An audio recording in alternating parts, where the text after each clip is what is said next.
আচ্ছা, তোমরা কি বিশ্বাস করবে এই পুরো চিকেন রান্নাটা আমি পুরো কাঁচা লঙ্কা দিয়ে করেছি আর মাত্র দুটো গুঁড়ো মশলা দিয়ে। তাতেই এত সুন্দর টেস্টি টেস্টি চিকেন কষা রেডি হয়ে যাবে।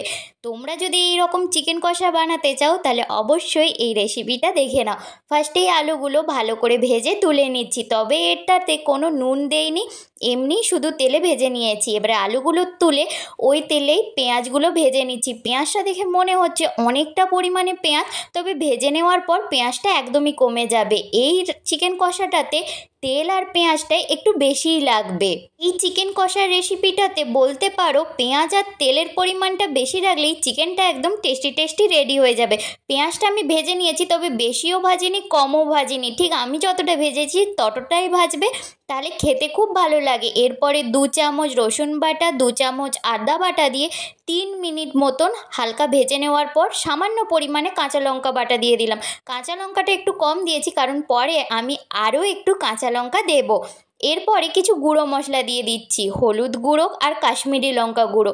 এরপর আর কিন্তু কোনো মশলাই দেবো না, আর কাশ্মীরি লঙ্কা গুঁড়োটা একটু কম পরিমাণে দেবে, বেশি পরিমাণে দিয়ে দিলে চিকেনের টেস্টটা একদম বাজে হয়ে যাবে। ততক্ষণ কষিয়ে নেব যতক্ষণ না মশলাটা থেকে তেলটা ছেড়ে আসছে। আমার রেসিপিগুলো তোমাদের ভালো লাগলে অবশ্যই একটা সাবস্ক্রাইব করে পাশে থেকো, আর লাইক কমেন্ট শেয়ার করতে একদম ভুলো না। তেলটা ছেড়ে গিয়েছে, আগে থেকেই চিকেনটাতে নুন আর হলুদ মাখিয়ে রেখেছিলাম। চিকেনটা দিয়ে ভালো করে কষিয়ে নিচ্ছি, প্রায় ওই আধ ঘন্টা মতন লো আঁচে কষাবো আর অল্প ঢাকা দিয়ে দিয়ে কষাবো যতক্ষণ না চিকেনটা থেকে জল বেরিয়ে আসে। চিকেনের জলেই কিন্তু পুরো চিকেনটাকে করব। আমি কিন্তু এখনও অবধি কোনো জল দেইনি, এমনি চিকেন থেকে কিন্তু জল বেরিয়ে এসেছে। অল্প অল্প ঢাকা দিচ্ছি আর মাঝে মাঝে ঢাকনা খুলে নাড়ছি, কারণ যেহেতু গুঁড়ো মশলা দিয়েছি তো চিকেনটা নিচে লেগে যাওয়ার সম্ভাবনা থাকে, তাই মাঝে মাঝে একটু ঢাকা খুলে নেড়ে নিচ্ছি। চিকেনটাকে যত ভালো করে কষাবে তত ভালো টেস্ট আসবে। আর এখানে আমি কোনো নুন দিচ্ছি না, যখন মাংসটা ম্যারিনেট করে রেখেছিলাম তখন আমি পরিমাণ মতো নুন দিয়ে দিয়েছিলাম, তাই এক্সট্রাভাবে আর নুন দিতে হয়নি। আর আমার টমেটো ছিল না তাই দিতে পারিনি। তোমরা টমেটোটা পেস্ট করে একদমই দেবে না, জাস্ট পিস পিস করে কেটে দিয়ে দেবে, এমনি চিকেন কষাতে কষাতে টমেটোটা গলে যাবে। এরপরে হামানদিস্তাতে কিছুটা কাঁচা লঙ্কা আধবাটা করে সেটা দিয়ে দিলাম আর আলুগুলোও দিয়ে দিলাম। এবারে ভালো করে আবার কষিয়ে নিচ্ছি ওই 7-8 মিনিট মতন।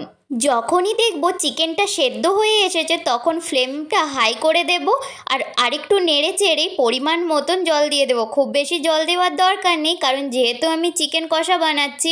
আর জলটা দিয়ে হাই ফ্লেমেও ফোটাতে পারো আবার লো ফ্লেমেও ফোটাতে পারো। যদি দেখো চিকেনটা সেদ্ধ হয়ে গিয়েছে আর সেদ্ধ করার দরকার নেই, তখন হাই ফ্লেমে ফুটিয়ে জাস্ট 2 মিনিট একটু লো ফ্লেমে ফুটিয়েই বন্ধ করে দেবে। আর যদি চিকেনটা সেদ্ধ না হয় তখন লো ফ্লেমেই পুরোটা ফোটাবে, তাহলে চিকেনের টেস্টটা ভালো লাগবে। আর তোমরা যদি চাও তাহলে কিন্তু জল একদম নাও দিতে পারো, চিকেন কষানোর সময় চিকেনটাকে একদম ভালো করে সেদ্ধ করে নিতে পারো, তাহলে আর জল দেওয়ার কোনো দরকার পড়ে না। আমি একটু ফুটিয়ে নেওয়ার পরই গ্যাসটা অফ করে দিয়েছি, এই জলটা রাখবো, যেহেতু আলু আছে জলটা টেনে নেবে। তাহলে আর দেরি করছো কেন, এই বৃষ্টির ওয়েদারে চটপট এই ঝালঝাল চিকেন কষাটা বানিয়ে ফেলো। আর কেমন হলো কমেন্টে জানাতে কিন্তু একদম ভুলো না।